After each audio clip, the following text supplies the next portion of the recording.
Welcome back, Hustle Tribe! Woo, woo, woo.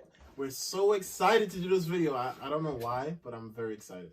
Did you guys see my new Lamborghini? A Lamborghini? Do you see it? I love it. Okay. You got to manifest what you want, so we're going to get one of these soon. All right. So today's question is from another YouTube subscriber.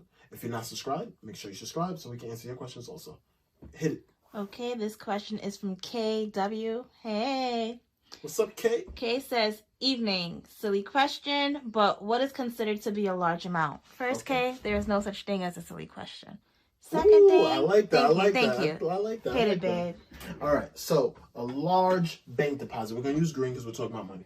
So, for example, let's say you make $44,000 per month, right? 44? 4,000. Okay. 4,000. And this is I'm like, I would love to make 44,000 a month. Soon. 44,000 a day. Ooh. Yeah, speak it into existence. This is your W-2 income, so that means with taxes, right? You make $4,000, right? A large deposit banking regulation allows for half of this to be put into your account. I should just did 0.5%. I don't know, whatever. It's $2,000. So anything over half of your monthly salary in cash is a large amount. Yes, but no. Watch this.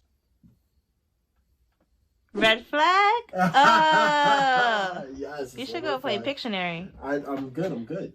So anything over this is a red flag. Then they also have, obviously, no banks like seeing $10,000 deposited in cash also, but this is way over. So even if your monthly income was $20,000 and half of it is technically $10,000, right? This would still be a red flag. Okay, so for mortgage purposes, half of your monthly income is fine. But anything over half of that would be considered a large amount for mortgage purposes. Yes. But if it's just for the bank institution itself, the cap would be $10,000. Correct. Okay. Now, even if your mortgage, your W-2 income was $20,000 a month, and you put $10,000 in, right? For technically, it's not a red flag based off getting a mortgage, but it's still being a red flag for the bank, which would still give you some issues. So. Okay, so for mortgage purposes, forget the bank. Okay. But forget the bank that you're storing your money in, not the bank that you're trying to get your mortgage through. Yes. But rule of thumb, half of whatever you bring home. But what's the second part of the question? She says that, is this before taxes or take-home pay? This is before taxes. Okay, got it. And, Kay, I read your question. I actually want to say thank you. You've been subscribed with us over a month. And whoever sent you to our page, I appreciate you because you realize what we're doing. We're giving. She said it was her nephew. Her nephew, shout out to you. I don't know your name, but thank you. But we are giving you guys useful information. So I'm going to talk about, since we have this time now, we're going to talk about other things to do, not to do. Sorry, let me highlight not to do. So make sure you don't look like a scammer to the bank. Yes. All right? Number one, do not make large deposits. No large cash deposits. Oh, before I go further, make sure you guys are subscribed. And please watch my other videos. I talk about all types of mortgages. I talk about flipping houses and all that. Good stuff. No large cash deposits. I probably spelled deposits wrong, but it's fine. 2. You're good. All right, so the biggest thing is no large cash deposits.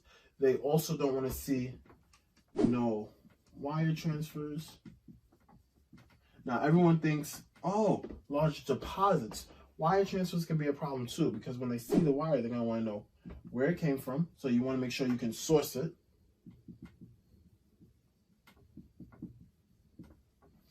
So they want to see where it came from, aka source. Who it came from? Yep. Where it came from, who it came from, the W's, why it came. Especially if it's around the time that you put your down payment. And if it is around the time, you're going to need what's called a gift letter. And that person is going to have to show that the money's been in the account for at least 30 days. Okay, so if it's in your account, you should have it in before your 2-month period. Because if it's within your 2-month period, then they'll see it on your bank statements. But if it's before, it's going to look like the money was already there, correct? Exactly. But you don't actually need 2 months. You only need 30 days. So usually you want whatever money you're going to get or whatever you're going to do, before you present yourself to the bank, you want it in your account for at least 30 days, and then you can put a down payment check. So you want the money to sit, it's called seasoning. Like, you know how you cook? Mm-hmm. Now, I don't think you don't season the meat for 30 seconds, right? No. But you don't season it for 30 days. But for banking purposes, when you get a mortgage, you want to season the meat, season the money for at least 30 days. So all large deposits, if you're going to get them, do it before your 30 days, and then you're allowed to do your down payment check. This avoids a lot of issues. Unless, if you do it any other way, just to make sure you're able to get a gift letter. And that's going to come from who gave you the money, why they gave it to you, and they have to be family. It can't be my uncle's cousin's second daughter. No, it has to be family. So usually your uncle, your mom, your dad, step brother, something like that you can prove some kind of family relation to, then they'll accept the money. Does that answer all your questions, Trisha? Pretty much. Okay, I think we're good. If you guys have any other questions, put it in the comment section. It's the real Mr. Marcelle, aka Favorite Loan Officer. Thank you guys for watching. Over and out.